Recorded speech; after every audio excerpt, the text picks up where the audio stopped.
Hello students, a very good evening to all of you. Welcome to my channel. This is a very important class on modern novelists and today we will talk about Aldous Huxley. But before starting, I want to give you a brief introduction about myself. My name is Brishti Mukherjee. I have qualified NTA UGC NET exam in English literature 4 times and have also qualified West Bengal SET examination. I have 2 years of teaching experience. Moreover, I have also taught in NPTEL online course from IIT Madras 3 times. So that is all about myself. This is the link of my Telegram channel. So those of you who have not joined yet, please join to get notification of all important classes. And also please don't forget to like, share and subscribe my YouTube channel so that many more new learners can join. And these are the timings of the classes.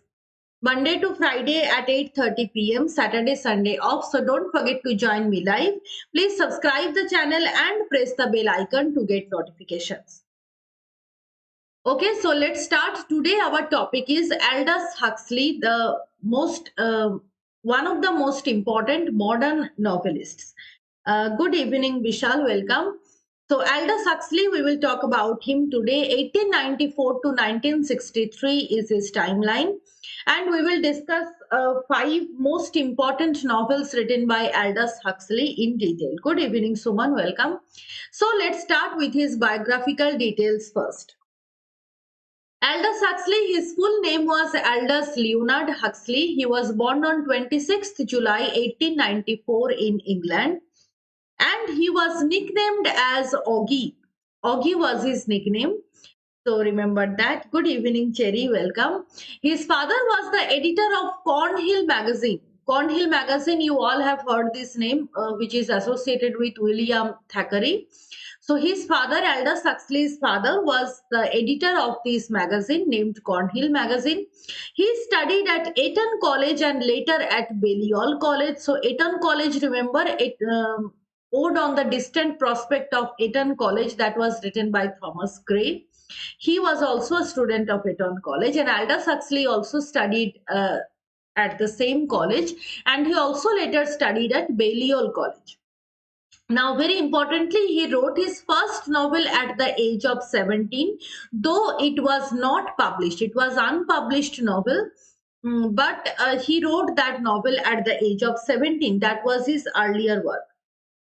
Good evening, Elon. Welcome. That was his early work, and later he became half blind due to his illness. He became half blind at the end of his life, and this is important. He congratulated Orwell for writing 1984, Orwell's famous novel 1984. He congratulated Orwell for writing that, and he also became a Vedantist. So he was also experienced in Hindu philosophy, the philosophy of Vedanta. You have heard these terms in your paper 1 section of Indian logic, right? So Vedanta, Purva Mimamsa, Uttar Mimamsa, you have read that. So he became a Vedantist. Aldous Huxley, though he was a British, he was not associated with our Indian culture, still he loved to study Vedanta philosophy and he became a Vedantist. And as a result of that, this is very important. He wrote an introduction to Bhagavad Gita translated by Swami Prabhananda and Christopher Isherwood in 1944. Very important contribution of Huxley. He also wrote an introduction to Bhagavad Gita, which is considered the epic of Hindu religion, Bhagavad Gita, and that particular version of Gita was translated by Swami Prabhananda, who was also a member of this Vedantist group, and उसके साथ collaborate किया था Christopher Isherwood ने in 1944. So very interesting that Huxley also contributed in that way, and he died of laryngeal cancer. Larynx में cancer हुआ था उनका. So he died of larynx cancer. Okay, good evening Raj Kishore, welcome. So जो भी students video को देख रहे हो, एक बार प्लीज लाइक एंड शेयर कर देना ताकि और भी स्टूडेंट्स ज्वाइन कर सके। Yes, so this is about Aldous Huxley's biographical details. Now we directly come on to his important novels. तो biographical details में जो चीज important है वो ये है कि उन्होंने भगवत गीता का इंट्रोडक्शन लिखा था। He also became a Vedantist and he congratulated Orwell for writing 1984. And और एक बात है कि उन्होंने पहला नॉवेल जो लिखा था at the age of 17 that was unpublished and he was nicknamed as Ogie. These things are important associated with your his biographical details. तो biographical details से ऐसे डायरेक्ट क्वेश्चन नहीं बनता है, बट कभी कभी इस टाइप का क्वेश्चन होता है। Suppose you will be given some clues and you need to identify the author. तो इस टाइप का क्वेश्चन होता है कि this man is a famous, for example इस टाइप का क्वेश्चन आ सकता है, this man is a famous modern novelist who had a nicknamed Ogie and his first novel was unpublished, who is that man. इस type का question आते हैं, और आइडेंटिफाई दैट मॉडर्न नॉवेलिस्ट, तो the answer will be Aldous Huxley. So that is why biographical details are important to study if you are considering it from your exam point of view. Exam point of view से इसलिए biographical details important है कि कभी कभी clue based questions आपके आते हैं exam. So this kind of questions are very common in recent NET exam paper, right. Okay, तो चलो उसके नॉवेल पे आते हैं। So first novel Crome Yellow 1921, yes right cherry, 1921 his first important novel Crome Yellow. Now the title is very interesting, right? Chrome Yellow. This is not your Google Chrome. Okay, so Chrome Yellow 1921, his debut novel, and which is satirical in tone. Maximum novels of Aldous Huxley has this theme of satire, has this tone of satire, and also dystopian setting भी है कुछ novel में। हाँ right Suman, Oggy and the cockroaches से आप याद रख सकते हो, बट इसका स्पेलिंग थोड़ा सा अलग है, OGIE। Okay, so remember that. चलो, सो क्रोम येलो में आते हैं। Debut novel satirical in tone, and तो इसका प्लॉट क्या है? Denis Stone is a main character who is a young poet, and Crome यहाँ पर एक्चुअली एक जगह का नाम है। That is not your Google Chrome, that is not your web browser, right? Yes. Cherry is right, it's story of his house. Yes, so he goes to Chrome is the name of a place, as a guest to his old friends Henry and Priscilla Wimbush. Henry and Priscilla Wimbush, they are married, तो दोनों ही उसके दोस्त थे। Now he goes to Crome as a guest, तो इन्होंने invite किया था उनको, तो वो क्रोम में गया था। Now, when he goes to Chrome, he becomes closely attached with their niece Annie. Their niece means the niece of Priscilla and Henry. Their niece Annie, he feels very close attachment with Annie. Now later he feels very isolated and dissatisfied because he can't match himself with that particular surrounding of Chrome, and he at first he feels very much excited, but later he feels dissatisfied, isolated, disillusioned about all those charms of that society. And his anecdotes about London attracts little attention. He wrote some anecdotes based on London, जो कि उनका अपना जगह है। He is writing some anecdotes, but that attracts little attention. So as a writer, as a poet, he also faced failure. Okay, good evening, Amit, welcome. Yes, Brave New World, definitely, Shukyu. We will also talk about Brave New World. So his anecdotes about London attracts little attention, and he has a rival, जो कि थे एक painter. A painter, Gombord, becomes his rival. Now, Priscilla greatly believes in astrology. Priscilla has a great belief in astrology. Her husband Henry loves to stay in past of the ancestors. Okay, तो क्यों उसको dissatisfied लग रहा था Denis को? Because they Henry and Priscilla both are married definitely, but they have no connection among themselves in that sense, so they are busy with their own worlds. and they don't have enough time to talk to Dennis or to interact with him to know his problems and all these things. So they have invited Dennis, but Dennis feels very isolated because he has found no one to talk, no one to discuss, no one to tell his own problems. Okay, because Priscilla is always busy in her world of astrology. He was a great believer in sorry, she was a great believer in astrology. And Henry is a man who loves to stay in past of the ancestors. So Henry is a nostalgic man. He always loves to enjoy past, or he loves to recall past. तो वो present में नहीं जीते हैं, वो past में ज्यादा जीते हैं. So that is why Dennis feels very sad, and he immediately returns to London.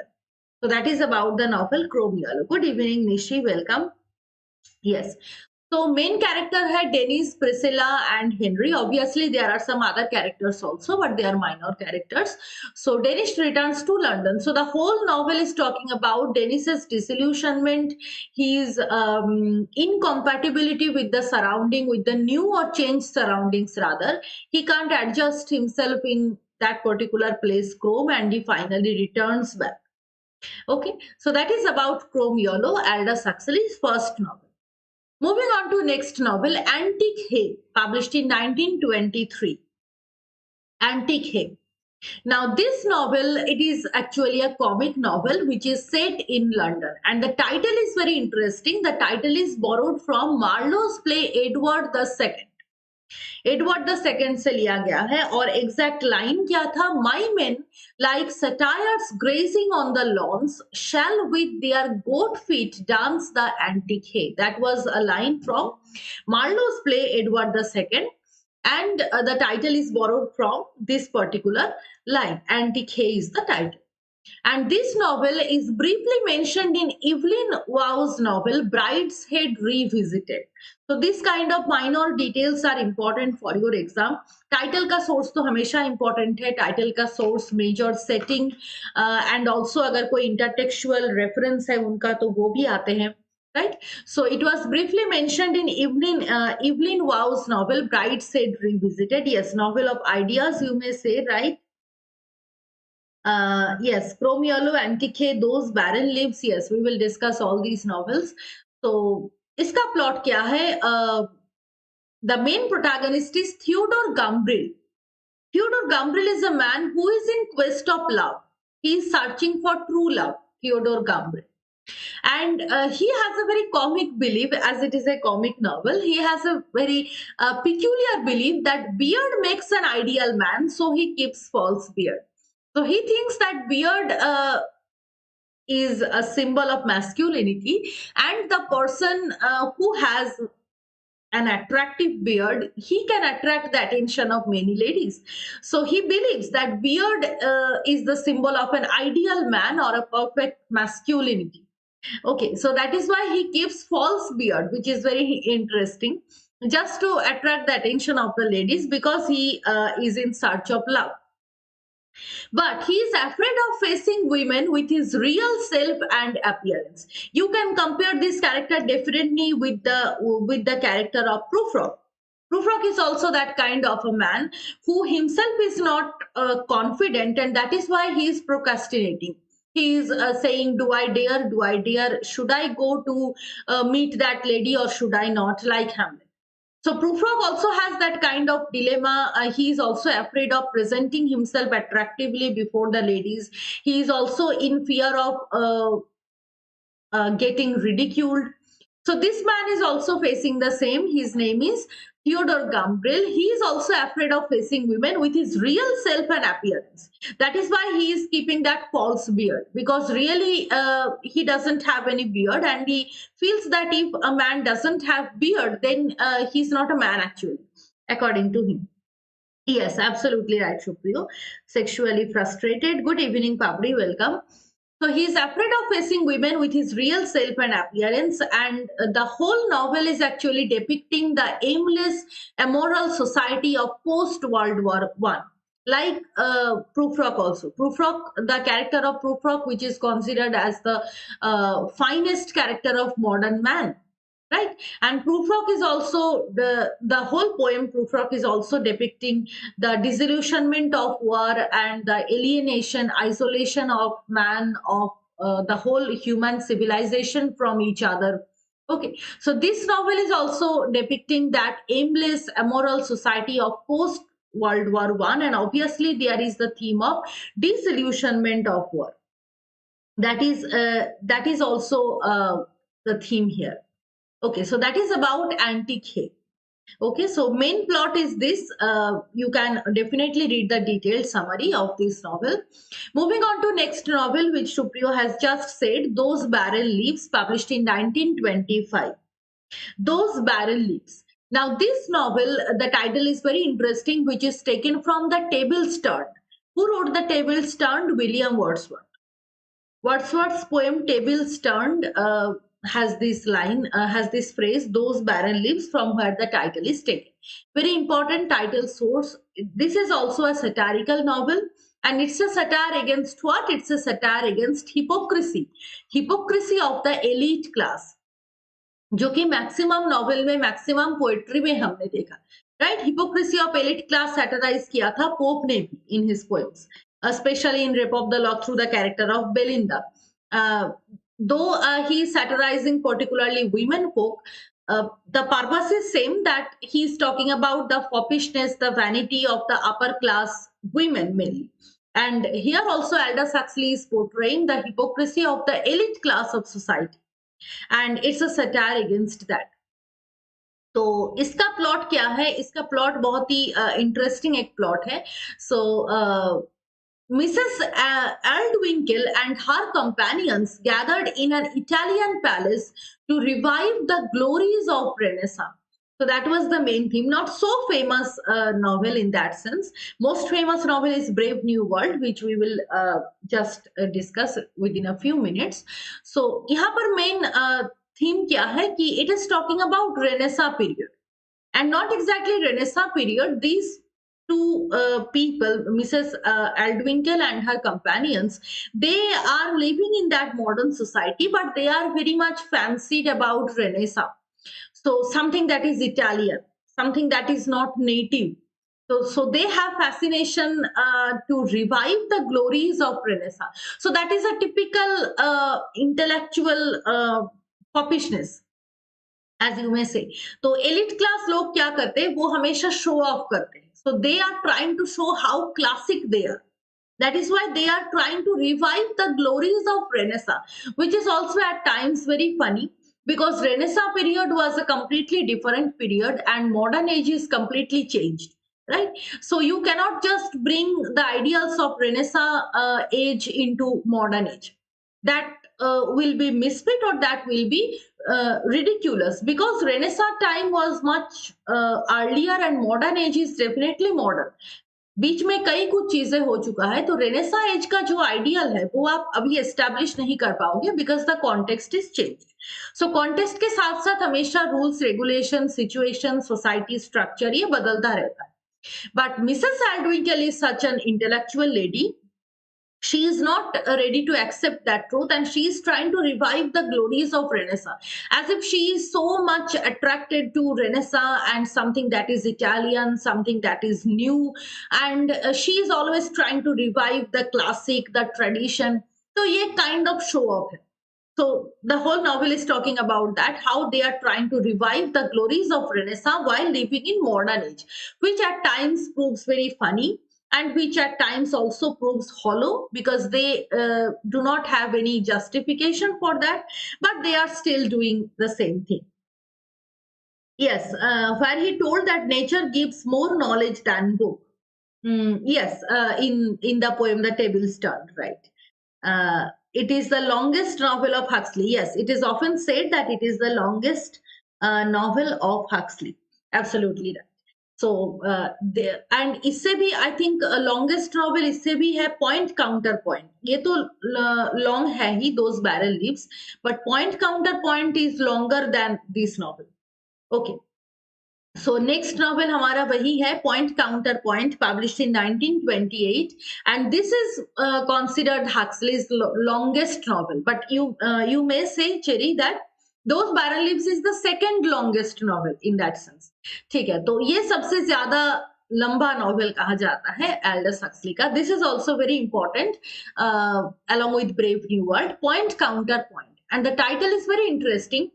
Generally point counter point ये टाइटल सुनकर हमको लग रहा होगा कि it is talking about a kind of debate, जहां पर one point is countered by another point, or one particular person is countered by another particular opinion. ठीक है, so point counter point, but actually that was a very popular phrase in music at that time. The title refers to music.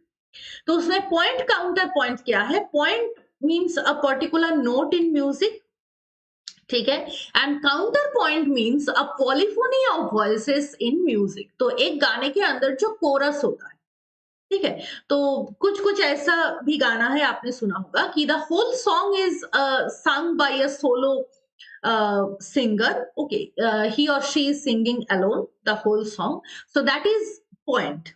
And counter point के बीच में एक दो line है जो refrain में बार बार repeat होकर आते हैं. वो रिफ्रेन की जो दो तीन लाइन है, that was sung by the chorus. Okay, so इस टाइप का जो गाना होता है, that particular portion is called counter point. So point counter point, that was actually the structure of a music और structure of a particular song, where some of the portions or the major portions of the song are sung by a solo singer, obviously, but there are some lines, some specific lines which are recurring or which are used as refrain. They are sung by a group of singers, or they are sung by chorus. So that particular portion is known as counterpoint, and it should have polyphony. तो coarse में हमेशा हम कहते हैं कि सबका गला एक जैसे लगना चाहिए, सबके वॉइस क्वालिटी एक जैसे होना चाहिए. तो अगर कोई भी थोड़ा सा इधर उधर सुर हो जाए तो अच्छा नहीं लगता सुनने में, right? So it results into cacophony. But chorus should have polyphony always, which symbolizes harmony in voices. So that is the general meaning of the title, point counterpoint. अब इसका प्लॉट क्या है? यस, राइट, हाँ, रोमानिक lip. तो अब इसका plot क्या है? ये तो म्यूजिक की बात हो गई, point counter point, that about the title. But what is the significance of the plot? तो प्लॉट में हम आते हैं. Hilda Tantamount is the character who is the hostess and who throws a musical party. ठीक है, Hilda Tantamount is the hostess who throws a musical party. ठीक है, now she loves to initiate debates among two unsuitable people, so it is also signifying a kind of debate. तो point counter point, जैसे मैंने आपको पहले बताया था कि इन जनरल अगर हम इस टाइटल को पढ़े तो ये एक डिबेट का ही सिंबल हमें लगता है कि कोई एक पॉइंट में बात कर रहा है, दूसरा पर्सन उसको काउंटर कर रहे हैं. So this woman is also doing the same. She has a fascination actually. उनके अंदर ये एक टेंडेंसी था. She always loves to initiate debates among two unsuitable people. Unsuitable why? Because she is choosing those people who are not enough enthusiastic, or who are not enough motivated to do any debate. तो किसी को भी debate का मन नहीं है, but इसी दोनों पर्सन के बीच में वो डिबेट लगवाने की कोशिश करते हैं. That was her fantasy. Now she was married to Lord Edward Tantamount, her husband. Another character appears whose name is John Bidlake, who is an old man who loses his memory. Now these details are important. कभी कभी इस type के character आते हैं कि which character in Aldous Huxley's novel has suffered from memory loss. इस kind of questions आते हैं. आपने भी देखा होगा पहले जो पिछले 2-3 साल के जो नेट का पेपर है उसमें इस टाइप का क्वेश्चन आते हैं. So very minute knowledge of characters is required to answer this questions, right? सो यहाँ पर भी याद रखना कि जॉन बिडलेक एक कैरेक्टर है who is an old man and he loses his memory. Now his son Walter is seeking an ideal woman, same like the previous novel. जैसे हमने देखा कि the man is in quest of love. So here also John Bidlake's son Walter, he is seeking an ideal woman. Later he is married to Marjorie. Okay, but after that marriage he falls in love with a widowed woman, Lucy.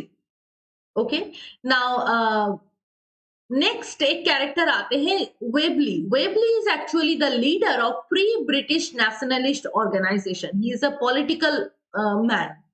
Okay now Walter works under an editor जिसका नाम है Denis Burlap. He was the editor of literary world magazine. This thing is also important that Walter works under an editor Dennis Burlap, who is the editor of the magazine called Literary World. Now Lucy forcibly takes Walter to spend the evening with her, and they later meet an ideal couple, Mark and Mary. They are ideal couple. Now Bidlake has a daughter. Bidlake's daughter Eleanor is a friend of Webley. Webley कौन था हमने बताया. He was the leader of Free British Nationalist Organization. So Bidlake's daughter John Bidlake, whose son was Walter, who is working with that editor, and he has a daughter Eleanor, who is a friend of Webley. Now Webley is mysteriously murdered. At the end of the novel, Webley is mysteriously murdered, and after that murder, Lucy leaves for Paris. Lucy Walter को छोड़कर चले जा रहे हैं. And the novel ends with Dennis engaging himself in carnal pleasures with the hostess Beatrice Gilray. So Dennis is also doing some kind of promiscuity. So that is about the novel. Point counterpoint. कई सारे characters हैं, and as it is Huxley's longest novel, तो इसका plot भी बहुत लंबा है, but मैं बहुत simplify करके आपको बताने की कोशिश कर रही हूँ कि major characters आप याद रखो कि इसका क्या role है. ठीक है, that is important. Who are the major characters? Who is the editor? Who is the old man? Who is the main character? तो इस टाइप की चीजें आपको याद रखना है. ठीक है, moving on to next novel and the last novel of today's class, that is Huxley's most famous novel Brave New World, published in 1932. Brave New World. Obviously, you all know that the title is taken from Tempest. The title is taken from Tempest, जो कि एकदम last में जो speech था brave New world से, तो उसमें से टाइटल लिया गया है. ठीक है, and it was his first dystopian novel. That is why very important. Aldous Huxley's first dystopian novel, Brave New World. Why dystopian novel? Because इसका setting देखो कब है, 2540 AD लंदन इसमें सेटिंग है, मतलब बहुत ही आगे की टाइम में. ठीक है, सो उस टाइम में इन्होंने क्या डिस्क्राइब किया एल्डस हक्सली कि that will be a time when children are produced through artificial womb. तो नेचुरल बर्थ प्रोसेस नहीं रहा, टेक्नोलॉजी इतना ज्यादा डेवलप किया है कि children are produced through artificial womb. And there is a drug called soma which ensures that no one should remain unhappy or in pain. तो ये क्वेश्चन आ सकता है कि इस ड्रग का नाम क्या था और इस टाइप के ड्रग का मेंशन कौन सी नॉवेल में था. So that was in Brave New World. So very interesting thing. देखो अगर ऐसा होता तो कितना अच्छा होता कि no one should remain unhappy और in pain. Such a kind of it's a medicine. ठीक है, कि मैजिकल मेडिसिन. तो अगर आप इसको ले लेते हो एक बार तो जिंदगी में कभी भी अनहैप्पीनेस नहीं आएगा. ठीक है, now the main character is Bernard Marx, who is a psychologist. And he is disconnected and suffering from inferiority complex. Disconnected from what? Disconnected from the society. He is isolated actually. Bernard Marx, who is suffering from एक phobia होता है ना isolation का. So that isolation phobia, he is affected with that, Bernard Marx, and he is suffering from inferiority complex. ठीक है, yes right Cherry. Good evening Nirmal, welcome. हाँ, Tempest से लिया गया है. So Bernard Marx is that kind of a character, and he meets a woman जिसका नाम था Lenina Crown. Lenina Crown decides to spend holiday with Bernard at Savage Reservation in Mexico. Savage Reservation एक place का नाम है. ठीक है, Savage Reservation in Mexico. She is planning to spend a holiday. Now Bernard superior, उसके Bernard के भी जो बॉस थे जिसका नाम था थॉमाकिन, who once visited the same place and left the woman there. So Thomakin informs Bernard that he has also visited the same place, Savage Reservation, and there he left a woman. Now that woman is Linda. Bernard comes to know that that woman is Linda, and Linda has an illegitimate child by Thomakin, जिसका नाम है John. Okay. Now Lenina and Bernard meet them. They means Linda and her son John. Now John becomes everyone's curiosity. When John grows up, John becomes everyone's curiosity. Why? Because John also cannot adjust himself to the updated world. तो जो condition में Bernard है उसी same condition है John का भी. Bernard is also isolated, disconnected from the society, mainly because he can't adjust, he can't he can't be compatible with the society. Similarly, this boy John is also suffering from that phobia of isolation. Okay, so he also can't adjust himself to the updated world. He's a misfit. Okay, now Lenina tries to seduce him, but he resists. Lenina tries to seduce John, but he resists. And after some time, his mother dies. Mother means Linda ki baat ho raha hai. Linda dies. Now John decides to convert people according to his own way of thinking. Now John grows out a very different kind of man. He is very arrogant and very, you may say that, very obstinate also, who is always trying to make people think in his own way. आपने भी देखा होगा कि कुछ इस type का people होता है जिसको ये लगता है कि जो मैं सोच रही हूँ वही सही है, तो सब लोग उसी तरीके से सोचना है. So it is a kind of force that whatever I am thinking, that is true, and all of you should think in that way. There are some people. So John grows into that kind of a people, and John is forcibly trying to convert people to his own ideologies. Now, as a result, rebellion breaks out, obviously, and John finally commits suicide. Okay, yes, modern utopia. Absolutely, Cherry. How many godly creators are there here? How beauteous mankind is. Oh, brave new world that has such people in it. Yes, that was the line of Tempest. So rebellion breaks out and John finally commits suicide. So that is the plot of Brave New World. Very important novel of Aldous Huxley. Yes, modern utopia, right? So modern utopia, which results into dystopia. So that kind of a world where no one can adjust himself. So it is too much artificial, too much devoid of humanity. You can interpret it anyway. So please read the detailed summary of this text also. मैंने आपको बहुत short में बताया है जो कि main points है. But definitely Brave New World से question आने की chances है, as it is the most important novel of Huxley. So Brave New World, Point Counterpoint, these are most important novels which you should not skip. तो उसके और क्या क्या works है हम देख लेते हैं. अदर वर्क्स में आते हैं eyelash in Gaza, published in 1936, which is actually a biblical story of Samson. You have heard the name of Samson, right? Samson Agonistis by Milton.